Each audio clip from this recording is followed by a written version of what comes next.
Les gars, j'ai essayé de voler les nouvelles cartes de la nouvelle série Zénith Suprême, mais je me suis fait choper. J'ai réussi à me barrer. Il faut que j'appelle les contacts en Inde. Ils ont essayé de me retrouver. Ils m'ont pété même avec mes lunettes. Mais j'ai un de mes contacts en Inde qui sait ce qui se passe. Allô, Paddy? Tu sais qui karta? Hello, Dasso. Chaque Pokémon card. ठीक है? Zénith Suprême. Hanji. Hanji, Paddy. Chalo, ji.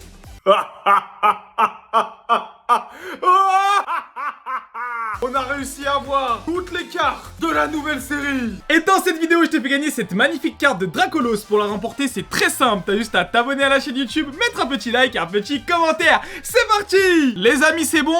Mes frérots d'Inde ont réussi à voler l'intégralité de la nouvelle série Zénith Suprême. Ouais les gars, il y a bien eu des saltimbanques qui sont rentrés à l'intérieur des locaux de Poké Company et ils ont réussi à voler toutes les nouvelles cartes qui vont sortir dans quelques semaines chez nous. C'est sûrement la série la plus hypée de l'histoire de Pokémon. Vous avez connu Evolution Céleste, vous avez connu un petit peu tout. Vous commencez Pokémon, c'est sûrement la série à acheter, la série à ouvrir parce que ça a l'air d'être extrêmement fun. Elle va reprendre les bases de V-Star Universe avec plein de nouveautés, plein d'exclusivités. Aujourd'hui, on a pu enfin les avoir et on a pu avoir la première exclusivité, c'est qu'on va avoir un nouveau Dracofeu V-Star.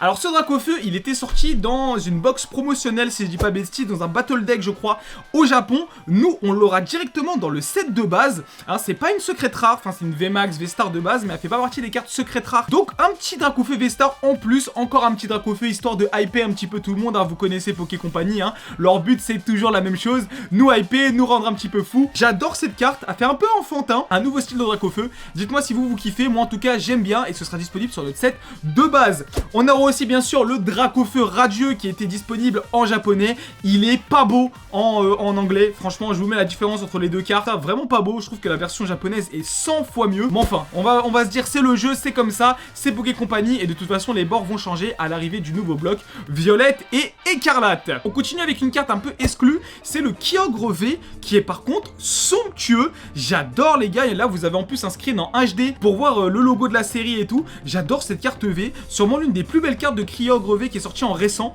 Faut savoir que Kyogre c'est un Pokémon qui n'est pas respecté sur le bloc épée bouclier. On n'a aucune carte alternative de lui. Ça reste quand même l'un des légendaires, je pense, les plus appréciés avec Groudon. Et je suis un peu triste quand même qu'on n'a pas eu un gros respect sur notre Kyogre et notre Groudon préféré, parce que même il n'y a que Rayquaza qui a été respecté, mais nos deux autres légendaires, bah pas du tout. Ça j'aime bien. Ça c'est les cartes, je sais que les gens adorent. Moi le premier, j'adore ces cartes un petit peu kawaii mais pas trop, un peu stylé, un peu badass. Ça c'est vraiment les cartes, tu vois, ultra mixtes, hein. Hommes, femmes, petits, grands, vieux, tout le monde adore. C'est la carte mainstream par excellence. C'est un peu comme les jolies cartes de Pikachu. J'adore cette carte de Evoli. Franchement, je trouve qu'ils ont fait un travail de dingue. Et pour une fois qu'on a des cartes V qui sont belles, faut l'appuyer, hein. Nos cartes V ces derniers temps, elles étaient catastrophique, faut vraiment appuyer, c'était super nul les cartes V qu'on a eu. Pareil pour ce Regigigas qui est juste super beau, je sais pas si on dit Regigigas ou Regigigas, je me trompe tout le temps, mais la plus grosse exclusivité qu'on va avoir, et c'était sûrement la news la plus choquante de cette vidéo, c'est l'arrivée du Pikachu du God Pack. Alors attention, je vais monter crescendo parce qu'il y a encore une news encore exceptionnelle. Alors, qu'est-ce que c'est le Pikachu V du God Pack? En gros les amis, quand vous allez ouvrir la série V-Star Universe, la série en japonais, cette carte de Pikachu est techniquement possible de l'avoir si vous avez un God Pack. We pulled the God Pack, I think we pulled it! Un pack où tu as 10 ultra rares à l'intérieur. Et c'était le seul moyen d'avoir cette carte de Pikachu. Nous, on l'aura directement dans le set basique. Ce qui veut dire qu'on n'aura pas de God Pack. C'est trop bête, hein, de pas faire de God Pack, c'est trop bête. En France, ils ne font jamais ça. À l'Inter aussi, ils ne font jamais ça. Mais je pense que ça rajouterait encore en plus de piment aux ouvertures. Voir quelqu'un qui ouvre un God Pack, ça serait trop bien sur YouTube et tout. Moi, le premier, je crie, les gars, je me fous à poil direct. Les gars, moi, si j'ai un God Pack, mais je crie, je deviens Sangoku. Ah, je crie de partout. Prends un petit booster à Carrefour, il a un God Pack. C'est dommage, ils le font jamais en France et à l'Inter. J'espère qu'avec l'arrivée du nouveau bloc, ils vont aussi nous implémenter les God Pack parce que c'est juste trop marrant. Le problème, c'est que c'est facilement pesable, il y a beaucoup d'arnaques. Et je peux vous assurer qu'en France, il y aurait eu énormément d'arnaques si les God Pack existaient. Mais en tout cas, très bonne nouvelle quand même d'avoir ce Pikachu qui est quand même très beau, sûrement l'une des plus belles cartes TG. Mais on aura encore les bords jaunes et tout. Enfin bref, voilà, je vous mets la différence entre les deux Pikachu. Il n'y a rien à dire, la version japonaise est quand même beaucoup plus belle. En parlant de Pikachu, on va avoir les gars une carte à plus de 400 €. qui sera disponible directement dans le set de base de Grand Zenith. Et ça, c'est une news exceptionnelle. En gros, je vous explique. Moi, je pensais sincèrement que cette carte allait sortir dans un coffret premium. Souvent, Poké Company, quand il y a des grosses cartes de Pikachu, des trucs comme ça, en plus quand Pikachu il est avec plein de monde derrière, ils aiment bien faire un petit coffret à la fin où t'as le Pikachu qui est au milieu avec quelques boosters et tout. C'est des coffrets qui se vendent en plus assez cher. Pikachu sera donc bien disponible directement en ouvrant des paquets. Et cette carte-là, pour l'avoir, vous deviez acheter la Precious Box, la Precious Collector Box. C'était une box qui a explosé en prix. Toute seule, elle se vend entre 350 et 400 €, et c'est plus ou moins le même prix de la box. En fait, les gens ouvrent la box uniquement pour avoir la carte. Après, t'as des petits présentoirs et tout, t'as même pas de booster à l'intérieur. C'est vraiment, t'achètes que la carte à ce prix-là. La carte, elle a explosé de fou, et nous, en tout cas, en international, pour une fois, on est gâtés comparé au Japon. On va pouvoir l'avoir direct. Il y en a qui vont dire, ah, mais Kibiki, ça va faire baisser sa valeur et tout. On s'en fout.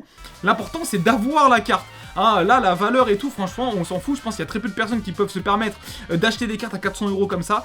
Comme ça, ça va nous permettre d'avoir une grosse carte en plus sur ce set. Et il y a que du bon, que du positif. On va passer maintenant aux secrets rares et notamment avec les évolutions. On a eu les premiers leaks avec les V-Stars, très très belles, mais j'ai peur qu'elles manquent un petit peu de texture.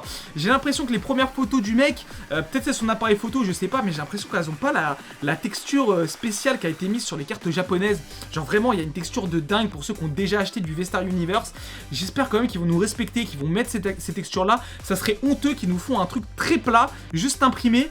Et j'ai peur que ça fait comme ça, voilà. Dites-moi dans les commentaires qu'est-ce que vous en pensez, mais ça serait vraiment une grosse déception sur la qualité d'impression d'une série qui est aussi hypée. Moi, je serais la larme à l'œil parce que c'est un peu triste. Pareil pour ce Raikou V qui va ressembler aux cartes alternatives de base. Mewtwo V-Star, Deoxys V-Star, carte encore une fois sublime. On va essayer de les avoir, hein. En plus, un Mewtwo avec un Dracofeu comme ça, je pense que les gens vont foncer pour aller la faire grader. Et on termine bien sûr avec le Zeraora V-Max, l'une de mes cartes préférées. J'adore Zeraora, le petit un peu. Il a un style un peu Naruto, le frérot. Je sais pas pourquoi, mais moi j'aime beaucoup et j'apprécie énormément cette carte de Zeraora. Dites-moi dans les commentaires d'ailleurs quelle est la carte que vous préférez le plus sur l'intégralité de tout ça. On a aussi bien sûr les coffrets qui vont sortir avec un coffret assez particulier. Un coffret avec des figurines à l'intérieur. Le retour des figurines box. Normalement ça devrait sortir en France. Donc gros truc de figurines avec un Zacian et un Zamazenta. Bah voilà, pour clôturer le set, on met les deux légendaires, je trouve ça normal. On aura pareil sur Scarlet et Violette avec Miraidon et Coraidon. Génial, hein, ces deux petits chiens qui nous ont accompagnés pendant toute cette ère du bloc épée et bouclier. On va leur dire au revoir, hein. C'est quand même un peu bizarre, c'est un peu triste quand même, hein, de se dire qu'on va beaucoup moins les voir après. Donc des très jolis items. On aura en plus des sleeves à l'intérieur, donc je sais pas si c'est des sleeves ou alors il manque un visuel, je sais pas du tout, mais ça va sûrement être l'un des items les plus recherchés pour ouvrir du Grand Zenith, du Zenith Suprême. Pareil pour les ETB et tout, mais je vous ai déjà montré de toute façon en vidéo. Et on aura des tripacks un petit peu spéciaux. Voilà, des tripacks qui vont être très jolis. Faites très attention, je le sens comme ça. Voilà, je vous dis un petit leak comme ça. Mais je pense qu'il y a certains magasins, certains Auchan, certains Carrefour qui vont vous les foutre à 20 balles.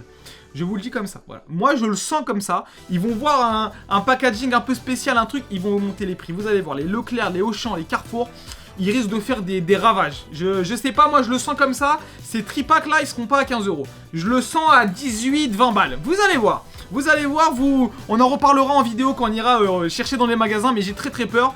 Faites vos précommandes. J'ai aussi oublié de vous parler des nouvelles cartes alternatives avec les alternatives trainers. En gros, ça va être des trainers dans des formats alternatifs. Par exemple, avec cette Cynthia Ambition. Très jolie, surtout pour les fans de cartes alternatives et en plus de dresseurs. Je sais pas pourquoi ils l'ont pas fait avant. Genre, je trouve ça un peu débile. Mais c'est génial. Voilà, ça, là-dessus, c'est génial. Depuis tout à l'heure, je suis un joli V. Hein. Les cousins du bled ont bien fait le boulot. Le plus important dans cette vidéo est la question qu'on me pose tout le temps, mais Kibiki, comment je vais faire pour avoir du Zenith Suprême? Est-ce que tu penses qu'il va y avoir beaucoup de scalpers? Est-ce que tu penses qu'il va y en avoir en rayon? Aïe, je pense qu'il y a moyen qu'on ait un retour plus ou moins. Alors, on a eu un petit retour des personnes qui vidaient les rayons avec les Ultra Premium Dracofeu, avec les bots, vous savez, hein, tous les groupes comme ça. Les scalpers, qu'est-ce que c'est? C'est des personnes qui vont vider des rayons et qui vont vendre plus cher sur internet. Hein, voilà, ils vont faire de l'argent comme ça. C'est possible sur Zenith Suprême. Mais il faut se dire quand même que tout ça, ça s'est beaucoup calmé. Beaucoup moins de personnes qui vont s'amuser à laver tous les rayons d'un coup et puis revendre. Enfin, je veux dire, Pokémon, c'est plus comme avant. Hein. Tu vas pas prendre un coffret et le revendre x2, x3 au bout bout de quelques heures, hein, ça galère beaucoup plus, les gens font beaucoup plus attention. Donc en vrai, je pense qu'il y aura beaucoup moins ce phénomène. C'est les collectionneurs qui achètent beaucoup. Et c'est juste, on a une grosse demande sur cette série. Un collectionneur de base, par exemple, il va vouloir acheter une ETB. Souvent, ce que les mecs ils vont faire, ils vont acheter une ETB pour ouvrir, une ETB pour garder scellée, et peut-être une ETB pour faire des échanges et pour les vendre. Vous savez que pour une personne qui de base, elle a acheté une seule ETB, il va en acheter peut-être 3, peut-être 4, peut-être 5. Alors que le mec, il est passionné, hein. Il va garder ses items, il les adore. Et en fait, on a tellement ce phénomène, on a tellement une grosse demande. Des collectionneurs qui achètent de plus en plus parce qu'ils veulent garder scellé, ils veulent avoir dans leur collection, ils veulent ouvrir en même temps, ils veulent tout faire en même temps, qu'on se retrouve avec des rayons qui se vident à la vitesse de la lumière. Alors bien sûr que ça existe des mecs qui vident des rayons, etc.